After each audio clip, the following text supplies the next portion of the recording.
Hello po, isang mapagpalang araw po sa inyong lahat. Ako po si Maria Cheryl Ofilada, 47 years old, nakatira po sa Barangay Navaliches proper. Ako po ay isang benepisyaryo ng Dole Pangkabuhayan noong 2023.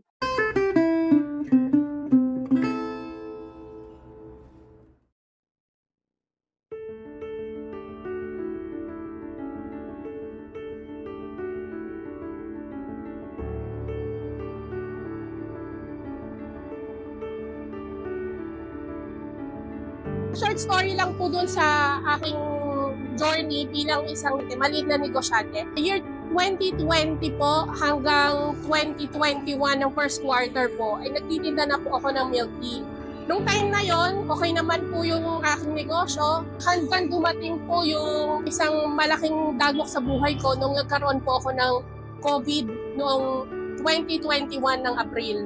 Doon po ako na-diagnose ng critical COVID or bilateral pneumonia. So umabot po ako ng 18 days bago ako makalabas ng ospital. Napahinto po ako ng pagnenegosyo dahil gawa na hindi ko po magawang kumilos ng maayos. Napagdesisyonan ko po na hindi muna magnegosyo dahil po hindi rin po kakayanin ng katawan ko.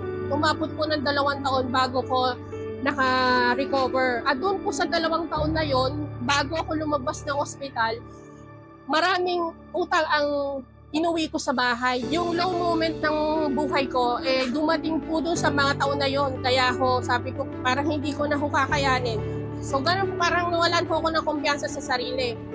Year 2023, yan po, nung dumating po sa akin, yung pagkakataon na mapasali po bilang isa sa mga benepisyaryo ng Dole Pangkabuhayan. Doon po binigyan ako ng milk tea food card. At doon po noong 2023 December, nag-start po ako nang walang katulong, walang kahit na sino na pwedeng tumulong sa akin. Kasi gawa ng wala pa akong financial na kakayahan noon dahil nag-umpisa pa lang po ako magtrabaho ulit. Sabi ko malakas naman po yung kita at kaya naman po mag-sustain. Sabi ko bakit hindi ako mag-avail ng isang food truck na pwede kong ilabas sa aking bahay. Doon po nag-umpisa yung aking journey bilang isang benepisyaryo ng Dole Pangkabuhayan. Alam niyo po, noong panahon po na yon na bago dumating ang Dole sa akin, lagapak po talaga ako. Lagapak kasi talagang katawan ko, yung pananaw ko sa buhay, yung aking kalusugan, yung financial po namin. Kaya nung dumating po yung Dole sa buhay namin ng pamilya ko, naging daan po yun para bumalik po yung kumpiyansa ko sa sarili ko, bumalik po yung determinasyon ko po na makapag-umpisa uli ng panibago.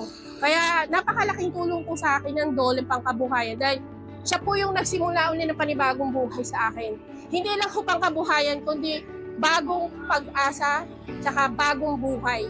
Regarding naman po sa kinikita ko before tsaka yung ngayon, mas maganda po yung naging kita ko ngayon dahil nga nung dumating ang Dole, nailabas ko po yung aking negosyo sa market, sa publiko.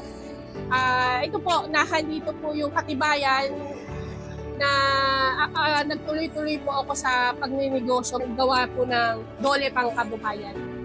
Sinet up po yung aking food cart na binigay ng Dole doon mismo sa harapan ng bahay ko. At doon po ako nag-umpisa ulit na magtinda, may mga walk-ins. At the same time, dahil nga po malakas ang online, doon po ako talaga nagpatuloy at mga thought kong paunti-unti. Nagawa ko po makapag-ipon, kahit gawa ko nung kapital na binigay sa akin ng Dole, nakapag-ipon po ako. Nag-risk po ako na hindi lang ako dapat nasa bahay lang. So, ang ginawa ko talaga, lumabas po ako, nag-avail po ako, nagpagawa po ako ng isang munting tindahan namin na pwede namin ilagay sa kahit na saang lugar.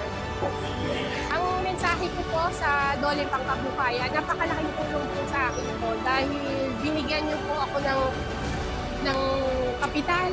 At the same time, yung pinaka-importante po sa akin, yung kumpiyansa ko sa sarili. Dumating po ito parang angel mo sa akin dahil binigyan nila ako ng pagkakataon bumangon uli sa pagkakalagapak. Noong panahon na ako'y nagkasakit, nagkaroon ng financial problem, nakabalik po ako, gawa po ng Dole Pangkabuhayan. Maraming salamat.